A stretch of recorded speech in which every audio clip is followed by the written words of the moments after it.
ഇന്ന് 98-ാം ദിവസം. ഇന്ന് വായിക്കുന്ന തിരുവചനങ്ങൾ 1 സാമുവേലിൻ്റെ പുസ്തകത്തിൽ നിന്ന് അദ്ധ്യായം 6, 7, 8, സങ്കീർത്തനങ്ങൾ 86. 1 സാമുവേലിൻ്റെ പുസ്തകത്തിൽ നിന്ന് അദ്ധ്യായം 6. പേടകം തിരിച്ചെത്തുന്നു. കർത്താവിൻ്റെ പേടകം 7 മാസം ഫിലിസ്ത്യരുടെ രാജ്യത്തായിരുന്നു.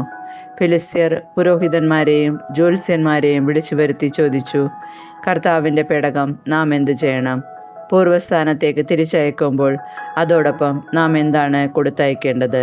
അവർ പറഞ്ഞു, ഇസ്രായേലരുടെ ദൈവത്തിൻ്റെ പേടകം തിരിച്ചയക്കുന്നത് വെറും കൈയോടെ ആകരുത്. ഒരു പ്രായശ്ചിത്ത ബലിക്കുള്ള വസ്തുക്കൾ തീർച്ചയായും കൊടുത്തയക്കണം.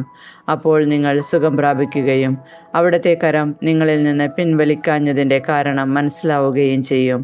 എന്ത് വസ്തുവാണ് പ്രായശ്ചിത്ത ബലിക്ക് ഞങ്ങൾ അവിടത്തേക്ക് അർപ്പിക്കേണ്ടത് എന്ന് ഫിലിസ്ത്യർ ചോദിച്ചു.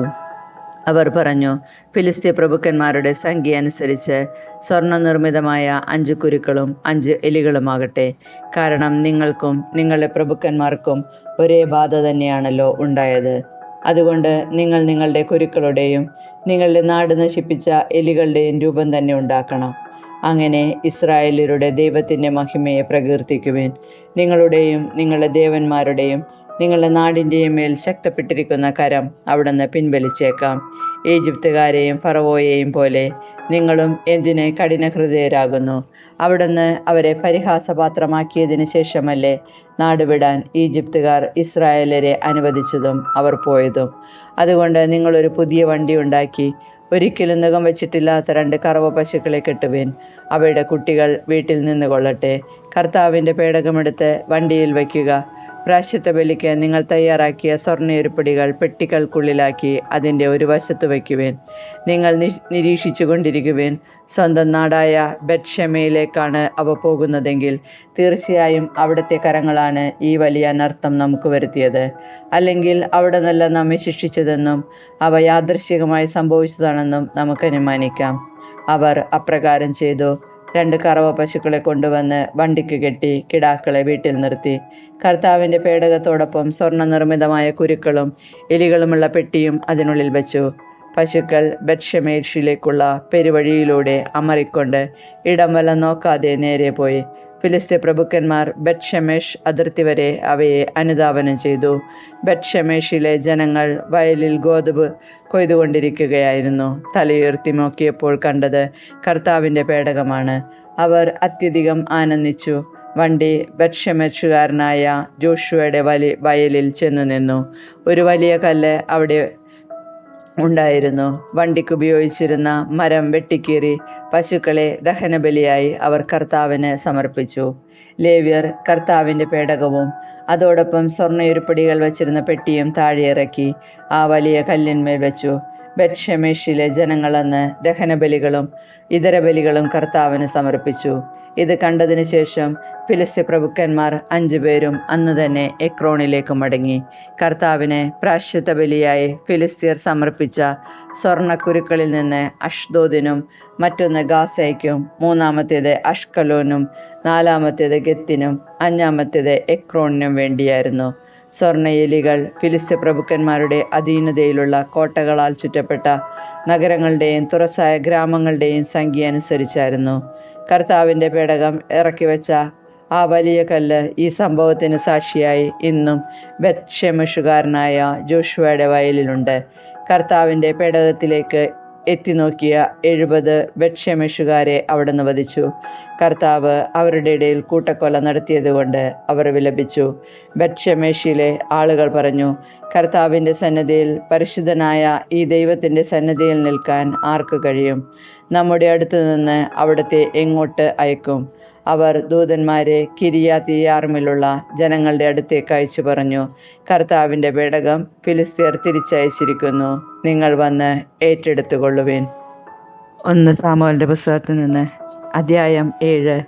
കിരിയാത്യയാറിമിലെ ആളുകൾ വന്ന് കർത്താവിൻ്റെ പേടകം ഗിരിമുകളിൽ താമസിച്ചിരുന്ന അബിനാദാബിൻ്റെ ഭവനത്തിലെത്തിച്ചു. അത് സൂക്ഷിക്കുന്നതിന് അബിനാദാബിൻ്റെ പുത്രൻ എലയാസറിനെ അവർ അഭിഷേകം ചെയ്തു. സാമുവൽ ന്യായാധിപൻ. കർത്താവിൻ്റെ പേടകം അവിടെ ഏറെ കാലം 20 വർഷത്തോളം ഇരുന്നു. ഇസ്രായേൽ ജനം കർത്താവിങ്കലേക്ക് തിരിഞ്ഞ് വിലപിച്ചുകൊണ്ടിരുന്നു. അപ്പോൾ സാമുവൽ ഇസ്രായേൽ ജനത്തോട് പറഞ്ഞു, പൂർണ്ണ ഹൃദയത്തോടെ നിങ്ങൾ കർത്താവിങ്കലേക്ക് തിരിയേണ്ടതിന് അന്യദേവന്മാരെയും അസ്താർത്ഥ ദേവതകളെയും ബഹിഷ്കരിക്കണം. നിങ്ങളെ പൂർണ്ണമായി ദൈവത്തിന് സമർപ്പിക്കുവിൻ, അവിടുത്തെ മാത്രം ആരാധിക്കുവിൻ. ഫിലിസ്ത്യരുടെ കരങ്ങളിൽ നിന്ന് അവിടുന്ന് നിങ്ങളെ രക്ഷിക്കും. അങ്ങനെ ഇസ്രായേലർ ബാലിൻ്റെയും അസ്താർത്ഥയുടെയും ബിംബങ്ങളെ ബഹിഷ്കരിച്ച് കർത്താവിനെ മാത്രം ആരാധിച്ചു. സാമുവേൽ പറഞ്ഞു, ഇസ്രായേൽ മുഴുവൻ മിസ്പായിൽ ഒരുമിച്ച് കൂടട്ടെ. ഞാൻ നിങ്ങൾക്ക് വേണ്ടി കർത്താവിനോട് പ്രാർത്ഥിക്കാം. അവർ മിസ്പായിൽ ഒരുമിച്ച് കൂടി വെള്ളം കോരി കർത്താവിൻ്റെ സന്നദ്ധിയിൽ പകർന്നു. ആ ദിവസം മുഴുവൻ അവർ ഉപവസിച്ചു. ഞങ്ങൾ കർത്താവിനെതിരായി പാപം ചെയ്തു പോയി എന്ന് അവർ ഏറ്റുപറഞ്ഞു. മിസ്പായിൽ വച്ചാണ് സാമുവൽ ഇസ്രായേൽ ജനത്തെ ന്യായപാലനം ചെയ്യാൻ തുടങ്ങിയത്. ഇസ്രായേൽക്കാർ മിസ്പായിൽ ഒരുമിച്ച് കൂടിയിട്ടുണ്ടെന്ന് കേട്ടപ്പോൾ ഫിലിസ്ത്യ പ്രഭുക്കന്മാർ ഇസ്രായേലരെ ആക്രമിക്കാൻ പുറപ്പെട്ടു. ഇസ്രായേൽക്കാർ ഭയചകിതരായി ഫിലിസ്ത്യരിൽ നിന്ന് തങ്ങളെ രക്ഷിക്കുന്നതിന് ദൈവമായ കർത്താവിനോട് നിരന്തരം പ്രാർത്ഥിക്കണമേ എന്ന് അവർ സാമുവലിനോട് അപേക്ഷിച്ചു. സാമുവൽ മുലകുടി മാറാത്ത ഒരാട്ടിൻകുട്ടിയെ സമ്പൂർണ്ണ ദഹനബലിയായി കർത്താവിനർപ്പിച്ചു. അവൻ ഇസ്രായേലിനു വേണ്ടി കർത്താവിനോട് പ്രാർത്ഥിച്ചു. അവിടുന്ന് അവൻ്റെ പ്രാർത്ഥന ശ്രവിച്ചു. സാമുവൽ ദഹനബലി അർപ്പിച്ചുകൊണ്ടിരിക്കവേ ഫിലിസ്ത്യർ ഇസ്രായേലിനെ ആക്രമിക്കാൻ അടുത്തുകൊണ്ടിരുന്നു. കർത്താവ് ഭയങ്കരമായ ഒരിടിനാദം മുഴക്കി ഫിലിസ്ത്യരെ സംഭ്രാന്തരാക്കി. അവർ പലായനം ചെയ്തു. ഇസ്രായേലിയർ മിസ്പായിൽ നിന്ന് ബെത്കാർ വരെ അവരെ പിന്തുടർന്ന് വധിച്ചു. അനന്തരം സാമുവൽ മിസ്പായ്ക്കും ജഷാനയ്ക്കും മധ്യേ ഒരു കല്ല് സ്ഥാപിച്ചു. ഇതുവരെ കർത്താവ് നമ്മെ സഹായിച്ചു എന്ന് പറഞ്ഞ് ആ സ്ഥലത്തിന് എബനേസർ എന്ന് പേരിട്ടു. അങ്ങനെ ഫിലിസ്ത്യർ കീഴടങ്ങി. പിന്നീടൊരിക്കലും അവർ ഇസ്രായേൽ ദേശത്ത് കാലുകുത്തിയിട്ടില്ല. സാമുവലിൻ്റെ കാലമത്രയും കർത്താവിൻ്റെ കരം ഫിലിസ്ത്യർക്കെതിരെ ബലപ്പെട്ടിരുന്നു. എക്രോൺ മുതൽ ഗത്ത് വരെ ഫിലിസ്ത്യർ കൈവശമാക്കിയിരുന്ന പ്രദേശങ്ങളെല്ലാം അവർ ഇസ്രായേലിന് തിരികെ കൊടുത്തു. ഇസ്രായേലിയർ തങ്ങളുടെ പ്രദേശമെല്ലാം ഫിലിസ്ത്യരിൽ നിന്ന് വീണ്ടെടുത്തു. ഇസ്രായേലിയരും അമോര്യരും തമ്മിൽ സമാധാനമുണ്ടായി. സാമുവൽ തൻ്റെ ജീവിതകാലമത്രയും ഇസ്രായേലിൽ നീതിപാലനം നടത്തി. ബഥേൽ, ഗിൽഗാൽ, മിസ്പ എന്നീ സ്ഥലങ്ങൾ വർഷം തോറും സന്ദർശിച്ച് അവിടെയും അവൻ നീതിപാലനം നടത്തിയിരുന്നു. അനന്തരം തൻ്റെ ഭവനം സ്ഥിതി ചെയ്തിരുന്ന റാമായിലേക്ക് അവൻ മടങ്ങിപ്പോയി. അവിടെയും നീതിപാലനം നടത്തുകയും കർത്താവിന് ഒരു ബലിപീഠം നിർമ്മിക്കുകയും ചെയ്തു. 1 സാമുവേലിൻ്റെ പുസ്തകത്തിൽ നിന്ന് അദ്ധ്യായം 8. രാജാവിന് വേണ്ടി മുറവിളി. സാമുവൽ വൃദ്ധനായപ്പോൾ മക്കളെ ഇസ്രായേലിൽ ന്യായാധിപന്മാരായി നിയമിച്ചു. മൂത്ത മകൻ ജോയേലും രണ്ടാമൻ അബിയായും ബേർഷേബായിൽ ന്യായാധിപന്മാരായിരുന്നു. അവർ പിതാവിൻ്റെ മാർഗം പിന്തുടർന്നില്ല. പണമായിരുന്നു അവരുടെ ലക്ഷ്യം. അവർ കൈക്കൂലി വാങ്ങുകയും അനീതി പ്രവർത്തിക്കുകയും ചെയ്തിരുന്നു. ഇസ്രായേലിലെ ശ്രേഷ്ഠന്മാർ റാമായിൽ സാമുവലിൻ്റെ സന്നിധിയിൽ ഒരുമിച്ചുകൂടി. അവർ പറഞ്ഞു, അങ്ങ് വൃദ്ധനായി, പുത്രന്മാരാകട്ടെ അങ്ങയുടെ മാർഗം പിന്തുടരുന്നുമില്ല.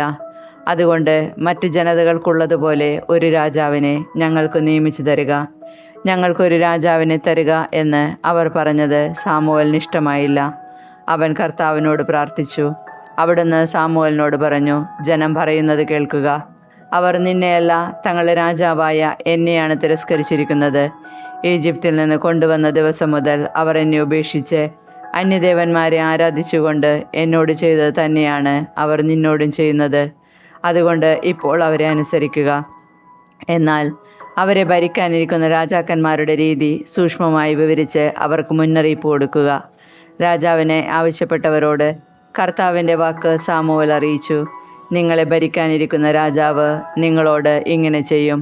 തൻ്റെ രഥത്തിൻ്റെ മുൻപിൽ ഓടാൻ തേരാളികളും അശ്വഭടന്മാരുമായി അവൻ നിങ്ങളുടെ പുത്രന്മാരെ നിയോഗിക്കും. 1000കളുടെയും 50കളുടെയും അധിപന്മാരായി അവൻ അവരെ നിയമിക്കും. ഉഴവുകാരും കൊയ്ത്തുകാരും ആയുധപ്പണിക്കാരും രഥോപകരണ നിർമ്മാതാക്കളുമായി അവരെ നിയമിക്കും. നിങ്ങളുടെ പുത്രിമാരെ സുഗന്ധതൈലക്കാരികളും പാചകക്കാരികളും അപ്പക്കാരികളുമാക്കും. നിങ്ങളുടെ വയലുകളിലും മുന്തിരിത്തോട്ടങ്ങളിലും ഒലിവുതോട്ടങ്ങളിലും വെച്ച് ഏറ്റവും നല്ലത് അവൻ തൻ്റെ സേവകർക്ക് നൽകും. നിങ്ങളുടെ ധാന്യങ്ങളുടെയും മുന്തിരിയുടെയും ദശാംശമെടുത്ത് അവൻ തൻ്റെ കിങ്കരന്മാർക്കും ഭൃത്യന്മാർക്കും നൽകും. നിങ്ങളുടെ ദാസന്മാരെയും ദാസികളെയും ഏറ്റവും നല്ല കന്നുകാലികളെയും കഴുതകളെയും അവൻ തൻ്റെ ജോലിക്ക് നിയോഗിക്കും. അവൻ നിങ്ങളുടെ ആട്ടിൻപറ്റത്തിൻ്റെ ദശാംശമെടുക്കും. നിങ്ങൾ അവൻ്റെ അടിമകളായിരിക്കും. നിങ്ങൾ തിരഞ്ഞെടുക്കുന്ന രാജാവ് നിമിത്തം അന്ന് നിങ്ങൾ വിലപിക്കും. എന്നാൽ കർത്താവ് നിങ്ങളുടെ പ്രാർത്ഥന കേൾക്കുകയില്ല.